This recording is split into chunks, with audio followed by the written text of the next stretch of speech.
Sicko.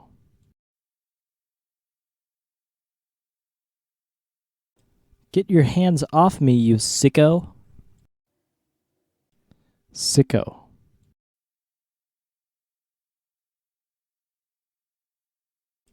Our society is full of these types of sickos. Red-handed.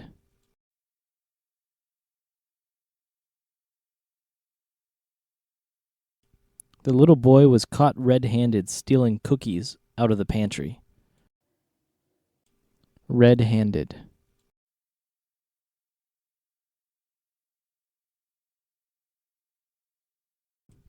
Caught red-handed, you little thief.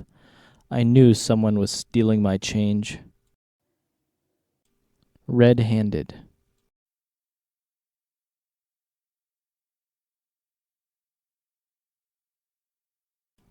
The graffiti artist was caught red-handed. He was identified by the paint on his hands. Paranoid.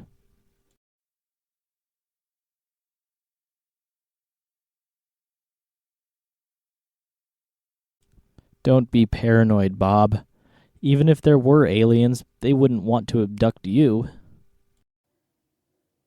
Paranoid.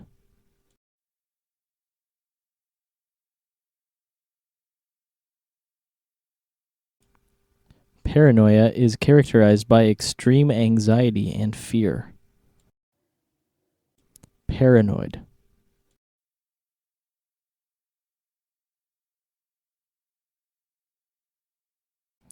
I don't think he is just being paranoid. There really is a vampire waiting outside. Invade.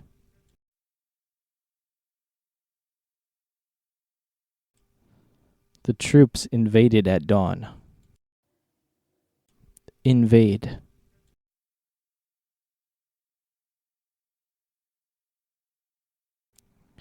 The place is invaded by tourists every summer. Invade.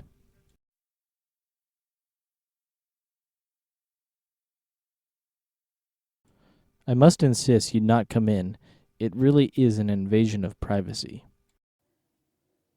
Need to know basis.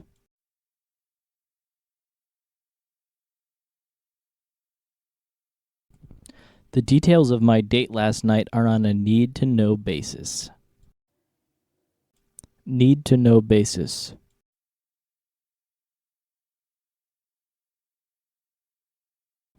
If you don't have a specific need to know, I can't tell you. Need to know basis.